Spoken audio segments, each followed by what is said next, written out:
tornado warning.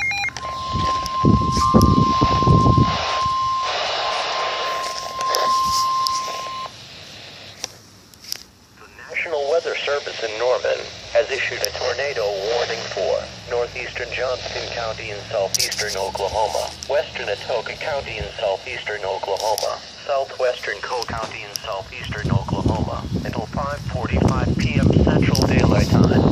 At 5:18 p.m. Central Daylight Time, a severe thunderstorm capable of producing a tornado was located 4 miles southeast of Connerville, moving east at 40 miles an hour. Expected hazards include tornado and golf ball-sized hail. This is radar-indicated threat rotation. The following impacts are expected. Flying debris will be dangerous to those caught without shelter. Mobile homes will be damaged or destroyed. Damage to roofs, windows, and vehicles will occur. Tree damage is likely.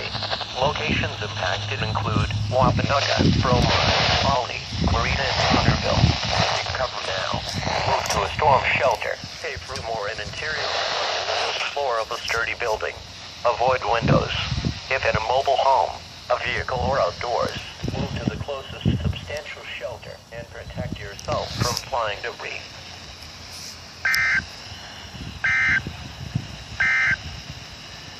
Tornado